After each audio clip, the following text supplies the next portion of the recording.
Money can't buy you class. Elegance is love. I am happy that this one is back. Guys, I just have not been getting my life from any of the other shows, so I'm hoping that the Real Housewives of New York can bring it, especially since the Countess has then got arrested for like fighting police officers and being drunk and disorderly. And, you know, Tinsley's back, but we'll see. We'll see what they can bring. I don't know if Bethenny's going to bring it, but I think that they're going to bring Jill back because she lost her husband, Bobby. So I'm feeling like we're going to have an interesting dynamic. I've always wanted Jill to come back to the show, but Bethenny was such a powerhouse, she kept her off. So it's been kind of difficult really getting an interesting season from these ladies. But I feel like this is going to be the one because every other housewife show has been disappointing. I feel like so much has been so much has been put on New York to bring it, and I think they are because the pressure is on. So right off the bat, I'm a little worried because the openers are kind of weak. I think the strongest opener was Countess LuAnn. The most interesting people make the best headlines or greatest headlines or something like that, but everybody else's entrance was a little blah. So I'm concerned, but I'm going to keep watching. Let's go. Dorinda is how rich I want to be because she orders, I think off of eBay or something, this Lady Gaga Halloween costume. And like anybody who has not ordered from eBay, your first time ordering, you always get scammed because it's never what they actually say it is. If it's something that looks ridiculously fly and it's extremely cheap, you're getting scammed. So I feel like this is probably her first like eBay or Amazon scam or whatever. So anyway, she orders the costume. It's Lady Gaga's bubble costume from Saturday Night Live. She orders the costume. It's just a bunch of bubbles. Like they do not provide the bodysuit or anything. I don't know what she thought that they were going to be providing. You got to read in the fine line. But again, it's probably her first time ordering off of eBay. And you know, every first scam prepares you for the rest of like ordering online. You learn from that. So learn from this, Dorinda. Anyway, she's just like, I don't know what to do with this. So in her phone, she has the number for the costume, the guy, like Lady Gaga's costume designer who created that costume. In her phone, she calls him. He tells her that he's going to make it for her. Just send him the bubbles and her costume. He'll get her costume back to her within a few days. Like, that's how rich I want to be. You got Lady Gaga's costume designer in your phone, like on call. I need a costume. What we doing? Let's get it. That's how rich I want to be. Stay where I will be. Speak those things that are not. Bethenny charting that plane and taking it to Puerto Rico. Listen, y'all know if y'all watch my reviews, I'm not a fan of Bethenny. I think she's great on this show, but I just feel like I couldn't be cool with somebody like that. I just feel like being friends with her is constantly walking on eggshells because you don't know when she's going to snap and get emotional. It's just too much work, right? In my opinion, of being her friend, especially if you are somebody who does not back down, right? All of that aside, what she did for Puerto Rico was absolutely amazing because when Houston hit, of course, you know, American celebrities were all on it. When Puerto Rico hit, dead silence. Like Puerto Rico is part of America. You know what I mean? And they got no help. Like the bare essentials, and it was actually disgusting, and you can tell how this administration views people that don't look like they're from Norway. If you get what I'm saying, right? So it was really bothersome. And to see her just reach out to her friends, charter a plane, take all the supplies down, to me, that was so huge. And I really applauded her. I think that Bethenny is the type of person who, she's been through a lot. So she has a very rough exterior, but she's a really sweet person. And she is a type of rich person who I can respect. I feel like she does charity work, not for the recognition or the tax break. She does it because it really is something that she wants to do. It is her heart. She really wants to help. She was the only one of the first like people, celebrity or whatever, to go down to Puerto Rico and really help those people out. And I commend her for that 1000%, because there was actual like footage of it. Like I saw her on Instagram, then I saw her charting a plane, then I saw her like asking on Twitter and really getting it together before the media even got hold of what she was doing. I was like, she is really doing this because it's pulling on her heart. Like when she said, we always talk about, oh my goodness, this is so horrible, and then we go get sushi. I really wanted to do something with, you know, my status, my platform or whatever, and she really did it. She reached out to her friends, she got money, she put her own money in. Listen, this award or whatever I'm still watching it. I don't know if she's getting an award or just being honored. She deserves it. She really, really does, because she did it. She did the damn thing, and I'm very, very proud of her. Ramona, $3,000. Listen, I'm not the one to count anybody's coins, but I'm just like, $3,000? I could give $3,000. You know what I mean? Well, thanks for donating. And then, you know, I wouldn't have said nothing if Ramona wasn't just like, I gave as generously as I could. Okay, girl. Oh, the Countess. Yeah, I don't know. I feel like she is putting on this front that everything's okay, and like even when she's talking to Dorinda about her divorce, she's like, oh, we're divorced, I didn't change my name. And just really, I feel like LuAnn is always putting on front. She always wants people to think that she is okay, even when she's not. Because if you remember my reviews from last year, I was just like, I feel like she's faking a funk. She's not okay, but she really wants to be married. LuAnn is the type of woman that needs a relationship and that wants to be married. There are women who are like that. There are women who could just be single and date around and be fine. And then there are women who are just like, I need to be married.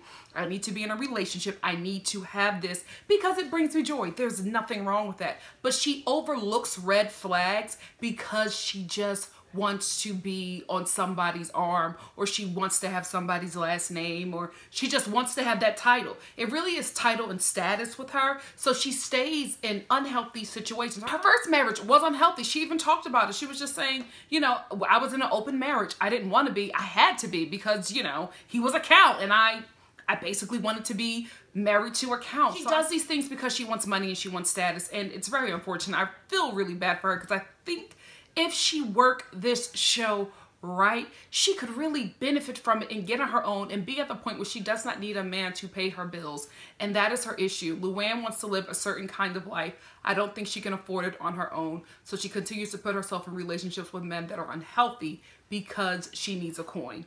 It's pretty sad. It really, really is. Oh, yeah. She's my favorite on this show because she's just so ditzy. When she compared LuAnn's marriage to the Camerade in Morocco, she was right, though.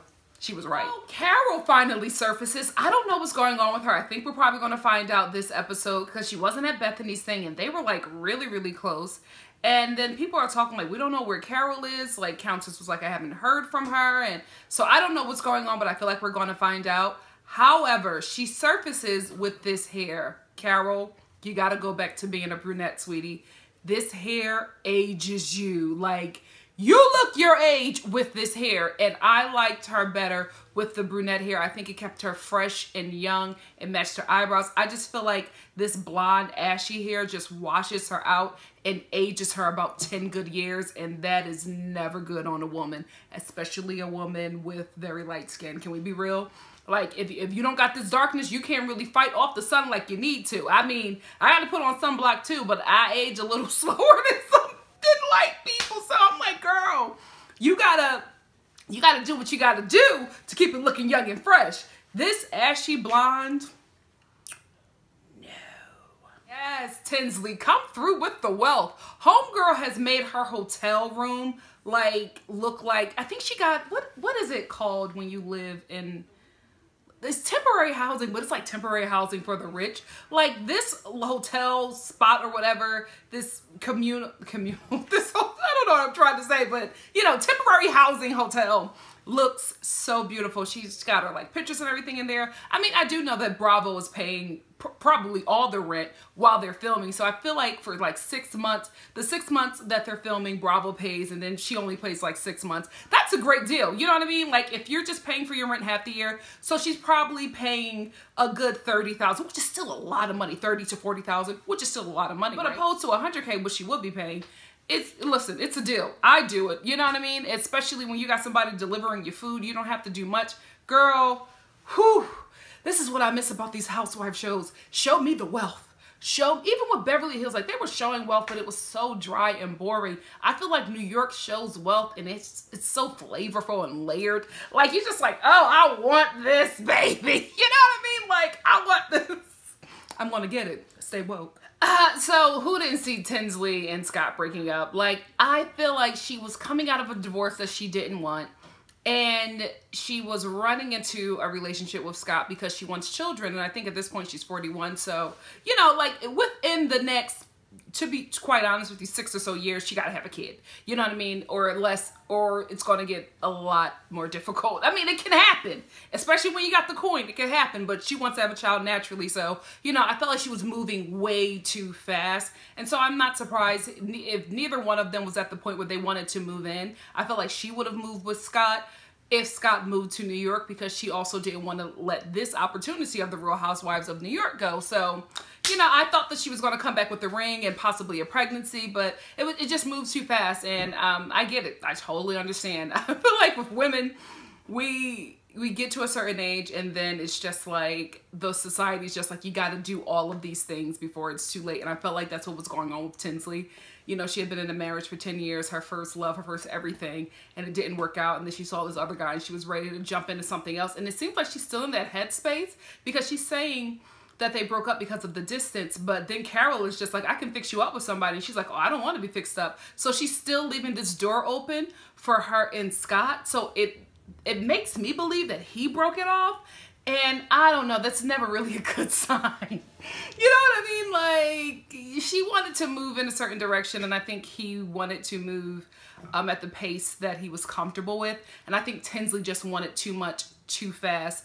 And I get it. I totally understand why, but I felt like for him, maybe for Scott, it was just like, you just got out of a marriage, it's too much. And she was really weird with her ex-husband last season. So maybe that's it as well. But I'm just not surprised. I felt like there was just too many factors. And I think that maybe the next guy after Scott will be the one. Because I feel like Scott was kind of her rebound to work all these things out and really get in a proper headspace to pursue a totally different relationship. Maybe I'm wrong, but I'm hoping that she can find somebody who will fit what she's looking for. You know what I mean? It's difficult. You know what I mean? In New York, dating is horrible in New York, especially when you're a part of the 1%, because there's not a lot of rich guys. There's a lot of rich women who have married rich, who are divorced, who have like all of this money and they're just sitting on it. But the men with the money, the women outnumber the men like by 10. That doesn't make any sense. It's a lot of women. I most certainly am not shocked that Carole and Adam broke up. I know it was just a matter of time. The dude is like, what, 34? He's going to want a family at some point, and Carole can't give it to him. Let's be honest. There's like a 20, 25 year age difference. Come on. Like, y'all had to know what it was. I was more concerned for her because I felt like this young dude was using her. I felt like every time they were on screen, Adam was like pushing something about him being a chef or whatever. And you know what happens, you know? Like, there are a lot of people who manipulate rich people to get in certain circles. And when they're done with that rich person because they're solidified in a circle, they move on from that person and they jump onto something else. So that's what I felt like he was doing. But I also was just like, you know what? You're a woman of a particular age. You're in your 50s and you got like this, 30-year-old dude, pushing up on you, wanting to rub up on you and love you down. Sis, enjoy it. Have fun. Just as long as she knew what it was. That's my thing. I didn't want her to get invested in this relationship with someone who was 20 years her junior. I just felt like I just didn't want her to get hurt, and I didn't want her to expect certain things that were just impossible. But I also wanted her to enjoy it, and I felt like Carole wasn't enjoying it because she was waiting for him to break up with her. So I don't know, she's still like having coffee with him, and I don't think that's healthy, but she says she enjoys his coffee. So girl, sip, sip. You know what? Sonja's kind of wackadoo, which is why we love her, but I agree with her when she was talking about Countess LuAnn and I forgot her ex-husband's name. Whatever, the Playboy. She was just like, you can't turn a Playboy into a husband, which is true. And I think everybody was warning her about that. But the problem is she fell in love with him being a Playboy. And I think she thought that when they got married, he would just be a Playboy for her. And it just didn't work out that way. And I think also she thought that she would be okay with being in an open marriage again. And it just didn't work out for her. She's in a different place. And she just she wanted him onto herself. And you can't turn a hoe into a housewife. Can we be real? Okay, you can't turn a hoe into a house husband. It don't work like that. So I think she knew what she was getting into. But like a lot of women, we feel like we can change a man. And that's what she thought, and it didn't work out for her. So now she's coming back with, you know, egg on her face and trying to act like it's okay so everybody can get over it and stop talking about it. Because one thing about her, she loves status and she does not like to be the one on the bottom. But I feel like this is going to be the season where she just gets raked through the mud and like really has to open up and deal with some things, because the Countess has gone through some stuff, but she won't deal with it. I think that's everybody's problem. They feel like she's so fake and phony and wants to be like this very proper and classy woman all the time, but that's just not reality. And I think that's the issue that the women have with her. But if we get to the part where she beat up a police officer and was arrested, I feel like we're going to see, if that was filmed, we're going to see the real Countess. And I'm sad that I'm about to say this, but I'm hoping we get to see that, because it's good TV. It's a TV show, but you know, it's unfortunate that it took her beating up a police officer for us to get the real her if they filmed it. But hey, that's why we tune in. Yo, Real Housewives of New York, you are not going to make Bethenny the Lisa Vanderpump of this season. Vanderpump overdid it with the dogs. I'm sorry, and I'm hoping this is it with Cookie. It's unfortunate. It's, of course, a dog is a part of the family. If you have an animal, like, I get it, right? Please, not the whole season. Lisa, she made it hard for anybody else who loves animals to survive on this franchise, because her entire storyline has been dogs on her season, and it's just, it's too much. It's too much. I'm tuning in to learn about you. If the dogs are a part of who you are, fine. Make that the smallest part. I'm sorry that Bethenny lost Cookie. That's the last time I want to hear about that damn dog. That's not right. Not damn. That's the last time I want to hear about Cookie. Yeah. May she rest, or he rest in peace. Sonja and Rocco are together. I'm so happy. I think she liked Frenchie because he was young and, you know, it made her feel good about herself. But Rocco is just a sweetheart. I think as she gets older, I think that's the type of man that she should be with. Somebody who really loves her. And I told y'all before, my grandmother always told me this. Find a man that loves you more than you love him. Rocco loves Sonja more than she loves him. He adores her. That is somebody that you need, that she needs to settle down with, because he's very understanding of her and he just loves all of Sonja. He really, really does. And I hope it works out. I'm really happy for her. I hope that for her, that she finds happiness and love, especially this season. She's had some really rocky seasons, and I'm hoping that this is her season. I really, really do. I think that they make a beautiful couple, and I'm here for Sonja finding love. I really, really am, and I think she's found it in Rocco. If she just leaves those young guys alone. Sweetie, it's okay to age, especially if you're aging gracefully, and you're aging gracefully with someone that you love. Just, you know what I mean, like, be you, live your age, you've had a good run. You don't have to, you know, become old and stop doing things. Like, Rocco has the money, he loves to travel. Like, I just feel like the women on this show hate aging, and I'm just like, you guys are so accomplished and you've done more than women, half the women your age. Like, I just don't understand why you're trying to reclaim something that you can never get back. Every day you've lived, you can never go back. So enjoy the time now and just be happy. Just age. Do it. I love Ramona's costume. I really do. She looks great. I would have never thought that she would have like wanted to go as Britney Spears, but it makes sense. It really, really does. Out of everybody, I feel like Dorinda's costume needed a little bit more work. I felt like she went all the way with the costume, and then like with the wig and makeup just was like, I'm not going to do anything. Amelia Earhart was cute, but Sonja won it for me. She looks great. She really, really does. And then she starts dancing. No, ma'am. Just pose. What's going on with Sonja and Ramona? Because this is the thing. Ramona was talking about how she could not find Sonja all summer. She was trying to hang with her. Sonja was like being very distant from her. And then Sonja makes this comment, which was a joke, but Sonja never throws Ramona under the bus like that, or exposes her real tea. She always holds Ramona's secrets. So there's always been a rumor that Ramona was like the Kenya of this of New York. You know what I mean? She was always like hiring actors or whatever to be her boyfriend or to come in on the scene or whatever. So for Sonja to be like, oh, that guy is probably one of the guys she hires online, and didn't like like laugh after it and just set in that comment, something happened. We're not going to find out this episode, but something happened between them two. And if those two break up, ciao, it's going to be an interesting season because Sonja has all of Ramona's tea. Now, Ramona spills everything about Sonja, but Sonja has held on to all of Ramona's mess. So if she's on the outs with her, oh, Sonja gonna talk because she petty like that. When you're on the outskirts with Sonja, she will drop everything. And I just, wow, oh my gosh, are they gonna break up? Is this friendship done? This is gonna be a good season. Oh, what the whole hell? Oh, the Countess isn't well. What? So the Countess comes in, and had they not put her name on the scene, like when she walked in, I would have never known it was her. First of all, the outfit is problematic. It's problematic. So she comes as Diana Ross. Ma'am, no. First of all, this big, huge Afro wig, you don't know Diana Ross from that era.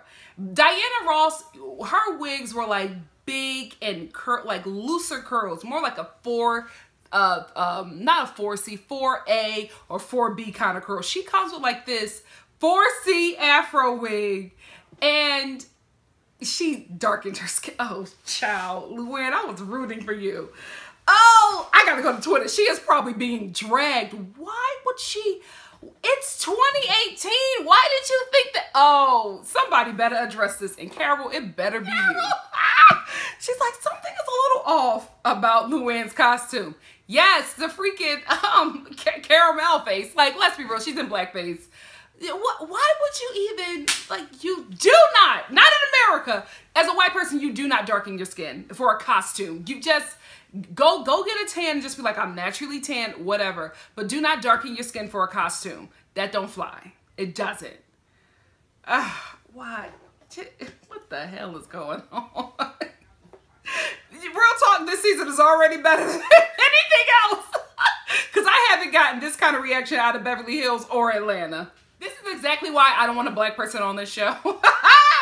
Because a sister on this show would have read her for filth and it would have turned into a totally different show. This is why. See, I feel like Real Housewives of Atlanta is able to handle a white cast member, especially being as though these black women are from the South. There is a way that, you know, as a black person, you know how you have to go through society when mixing with white people, because we know that one false move, we could lose our life. Like, you know what I mean? Like, we've always been trained to just be very careful in conversation and in relations with white people, just because of how our system, how the American system is set up and the prejudices that is within our laws. And, you know, in time, everything will change. But just right now, you're raised that way. And it's smart because it keeps us alive, right? I feel like these women are, not only are they white, they're also wealthy.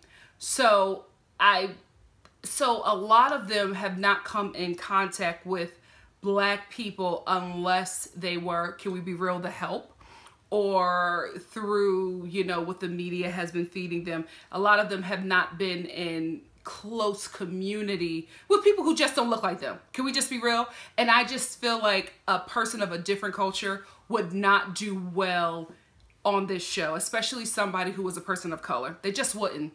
They would not do well because of issues like this. If you are a white person and you're in close community with black people, you have relations with, you know, and I'm just saying black because of the Diana Ross, you know what I mean? But you have people, you have close connections and relations and interactions with people of a different culture. You know what is okay and what isn't. LuAnn's costume is not okay. And I'm not saying that she doesn't know that. I'm saying that her community is not diverse enough for her to care. That is where the problem lies. And our girl Carole addressed it. Thanks, Carole. I knew she was going to say something. I knew she had something to say about that foolishness. I'm sorry, I just got a shot of LuAnn's costume again. She's not even dressed as Diana Ross. You are dressed as freaking Marge Simpson. You look ridiculous. It is an insult to Diana. You did not even try. You did not have to darken your skin. You did not have to wear this ridiculous afro wig. Like, what are you doing? There are so many looks you could have served of Diana Ross, and this is what you do? That cheap jumpsuit? Really, sis? The makeup is ridiculous. The eyelashes don't even match the era. This is the thing. It's like you're talking about, I want to be Diana Ross because she's fabulous. You're choosing things that are not, that don't even, like, you're choosing things that don't even come from her era. You should be like, I'm Diana Ross, the disco. Like, Diana Ross's career is so long. There were so many iconic looks to pull from, and you just went into Party City and was just like, oh, I'm going to be a black person. Give me an afro wig and, you know, I'll take a jumpsuit. And that bronzer or whatever you're trying to say, ma'am, is still blackface, even though you try to darken your skin to mimic or take on the costume of a culture. It's still a good season start. Dorinda has every right to be offended that Sonja didn't come over and say, like, this is her party that she's hosting that she invited you to. You always make a beeline to the host, and then you mix and mingle with everybody else at the party. I think that she just doesn't want to be bothered with the people. Sonja has a lot of issues, and I think that maybe when she went to this retreat, she was able to get a lot of things out, and I think going through her therapy or whatever she was doing at this juicing retreat, she just sat on a few things and really thought about some things and realized that she felt a certain way about the ladies and didn't like how this was said, because I feel like Sonja overlooked a lot of stuff. I remember watching her past seasons and being like, Sonja just let them say that and just moved on to something else. It's like, it's okay, we're fine. That's her like flighty thing. It's fine, no, that's how we are. But I feel like this retreat, she really rehashed a lot of things, and I think she felt like she was mistreated in a lot of situations, and she doesn't know how to be around the ladies now because they really hurt her, and she never dealt with it. She just stored it, and I guess at this retreat everything had to be, you know, came up, and now she doesn't know how to be around them, so she's not talking to them, and she's doing like this fake thing. Oh, it's fine, I had to do this, I had to take care of me. But I think later in the season she's going to blow up on somebody. It's going to come up. But I still agree that Dorinda should be offended, but I think something more is going on with Sonja, and we won't get to it until probably mid-season. Oh, Bethenny, I praised you in the beginning, but now I'm gonna trash you. First of all, that costume. Woo! What was going on there? And then to blame drag queens. This is what I'm telling you. This show has to remain white. Don't do it, Andy. Don't do it. Keep it white. To say, not only does she say she loves LuAnn's costume, but she knows it's offensive. And she said, oh, you know, she doesn't care. She has balls. Like, you know it's wrong. You know it's offensive. You're telling her that you love it. And then in your confessional, you're just like, oh, she was brave to do that. Trash. Basura. I'm sorry. I'm still like living through this. So I went to LuAnn's Twitter and she apologized or whatever. This is actually what she said, which is bull crap. I would like to clear the air. I love and respect Diana Ross. This is my tribute to her. I was showing my sincere admiration. I in no way altered my skin color, and I did not mean to offend anyone. If she just would have left out, I in no way altered my skin color, and just be like, you know what? This is the thing. An apology should be sincere. You should own up. That's the first part. Own up to what you did, apologize, repent, so you never do it again, right? She makes this whole thing that I admire Diana Ross and, you know, I didn't mean to offend anyone. We get that. That's why you walked in there. You didn't care because you didn't think, or you didn't, the thing about it is she didn't care, right? And the people who would be offended by it weren't going to be there, so you do what you're going to do, right? The fact that she walked in with altered skin tone is the problem, along with the wig. It's just like Miley Cyrus did, she was Little Kim for Halloween. We knew exactly who she was. She did nothing to her skin. She had the wig, she had the makeup, and she had the outfit. She was Little Kim down, like she had it down pat. You can show admiration without doing something that is offensive to the person of the culture that you're saying you admire. Why would you did alter your skin? The thing about it is she thinks she's got away with it because it's not like jet black paint. You know what I mean? She over bronzed herself. It's too much. She's starting to look orange as the show goes on. And it's just like, girl, own up to your mess, apologize and move forward. But that's not Countess LuAnn. That's not her. She never owns up to her mistakes. She always plays victim. And to be in like this black woman costume and talking about how bad things are for you is just the biggest like oxymoron ever. So the episode ends with Ramona and Bethenny fighting about the same damn thing. We're over it. I hope they don't rehash it. But baby, let's talk about this trailer. This season looks amazing. She called me a convict. Shut your mouth and shut your legs. Yes, RHONY. Even in this like opening episode, we had blackface. We had drunk Dorinda. We had an argument between Bethenny and Ramona. Carole and Adam have broken up. It's a lot that has happened just within one episode. So I'm very interested to see the rest of the season. Countess LuAnn, I didn't like what she did, but I'm not surprised. Like, you know what I mean? Like, disappointed, not surprised. I've lived in this skin long enough to know how things go in this world. So it's unfortunate, but I'm gonna stick with the show. I still do like a lot of people on the show. I like a lot of the drama, and I feel like this show is going to bring what we have been wanting from the Housewives shows for the past, for the past few months. Like, when did they start? I think one of them started in the summer. Whatever, we wanted more, and we just haven't got it yet. I'm hoping that RHONY is going to bring it. I'm hoping that they just didn't show the best moments of the season in the trailer and that there's more, but it seems like we're going to get a lot. We're going to get Jill, and I don't know. It's I am excited. I'm excited about this season. Let me know what you think about this episode in the comments section below, and if you like what you see here, please like, comment, subscribe, and share, and I will see you next week for the Real Housewives of New York. We're back, baby, and I'm so glad. Finally! Bye, guys.